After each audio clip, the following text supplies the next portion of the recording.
عاملين ايه؟ طبعا كلكم عارفين ان اكتر موبايل كان بيترشح السنه اللي فاتت ولحد دلوقتي في الفئه المتوسطه هو الجالاكسي اي 35. يمكن اكتر حاجه في الموبايل ده كان بتضايق بعض الناس هو استخدام المعالج الاكزينوس. عايز اقول لك ان السنه دي سامسونج جت حلت لك المشكله دي وحط لك في الاي 36 معالج جديد من سناب دراجون، وكمان تحسينات قويه جدا اول مره نشوفها في الفئه دي. كمل معايا الفيديو للاخر وتعالى اعرف ايه الجديد في الاي 36. لما تيجي تبص على تصميم الاي 36 هتلاقيه واخد التصميم الجديد لسلسله الاي السنه دي زي الاي 56 والاي 26. سامسونج حبت تميز السلسله دي بتصميم جديد اللي هو 3 كاميرات في الظهر وحوالين الكاميرات في فريم من شكل الكاميرات. تصميم جامد جدا واللي يكمل احساسك بفخامه التصميم لما تمسك الموبايل وتلاقي عندك هنا ظهر من ازاز زيه زي الاي 56. الموبايل جاي بوزن 195 جرام مع سمك حلو قوي هنا 7.4 مللي. عايز اقول لك ان الاي 56 وال 36 دي انحف موبايلات نزلتها سامسونج لحد دلوقتي. عندك فريم من البلاستيك وكمان عندك طبقه حمايه كورنينج جوريلا جلاس فيكتس بلس موجوده على الشاشه وكمان على الظهر. طبقه حمايه قويه جدا ومحترمه سامسونج كانت بتستخدمها في الالترا. واللي اجمد من كده ان الاي 36 جاي بدعم الشحن السريع ال 45 واط زي الاي 56 اللي كان مفاجاه اصلا. وطبعا اخيرا والحمد لله سامسونج تنازلت عن الشاحن 25 ومدياك هنا شاحن 45 واط. ومش بس كده، الموبايل الوحيد اللي كان موجود في الفئه المتوسطه ويدعم الاي سيم اللي هي الشريحه المدمجه واللي تم دعمها دلوقتي في مصر هو الاي 55. جت هنا سامسونج ونزلت لك الميزه دي في الاي 36 وبيدعم دلوقتي للاي سيم، وكده سامسونج بقت اكتر شركه عندها موبايلات تدعم الاي سيم في الفئه المتوسطه، فدي حركه جامده جدا من سامسونج. ولما نروح للجديد في الشاشه هنا فعندنا حجم اكبر 6.7 انش من نوع سوبر اموليد فول اتش دي بلس بجوده ال 2340 في 1080 بكسل، يعني عندك هنا 385 بكسل في الانش. الشاشه داعمه لمعدل التحديث ال 120 هرتز، وكمان عندك هنا الجديد داعمه لسطوع اعلى ال 1200 نتس، وكمان بيوصل ل 1900 نتس لو انت بتستخدم الموبايل تحت اشعه الشمس. عندك حواف اقل للشاشه بنسبه استحواذ 86.5%. شاشه محترمه، ويمكن الفرق الواضح بينها وبين شاشه الاي 56 ان الاي 56 جاي بحواف اقل، نسبه استحواذ 87.7%، ولكن برضو دي حواف كويسه، دي اقل من الاي 55 فقشطه يعني. نروح للمعالج هنا واللي جاي من كوالكوم سناب دراجون 6 جين 3 بدقه تصنيع ال 4 نانومتر. المعالج هنا جاي ب 8 كور 4 كور بتردد 2.4 جيجا هرتز كورتكس اي 78 مع 4 كور بتردد 1.8 جيجا هرتز كورتكس اي 55،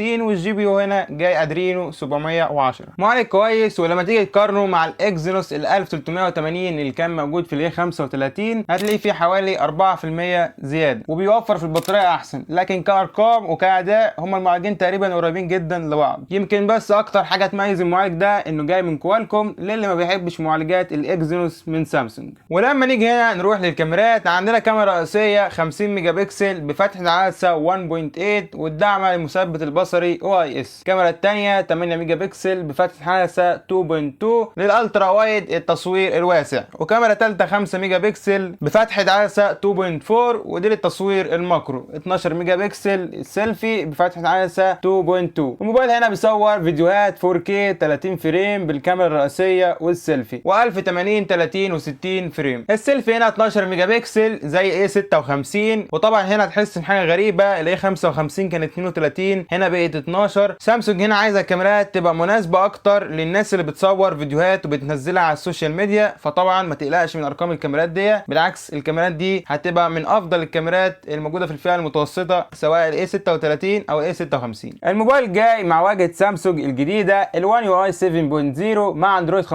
وكمان سامسونج هنا بتدعمه ب6 سنين تحديثات اندرويد، وده الرقم اللي ما حدش يقدر ينافس فيه سامسونج في الفئه المتوسطه. الموبايل جاي ببصمه تحت الشاشه مع سماعات استيريو، وطبعا هنا مفيش مدخل ال 3.5 مللي بتاع السماعات، دي حاجه طبيعيه جدا مفيش فيها اي مشكله لان المدخل ده حتى اتشال من الاي 16 فعادي ما تسالش عليه هنا. دعم للواي فاي 6 والبلوتوث 5.4. الموبايل هنا جاي ببطاريه 5000 ملي امبير مع الشحن السريع 45 واط، ودي اول مره سامسونج تحطها في الفئه المتوسطه. فالجالاكسي اي 36 جاي بمواصفات قريبه جدا للاي 56 اللي احنا عملنا عليه فيديو وممكن تشوفه من هنا. مع السلامه.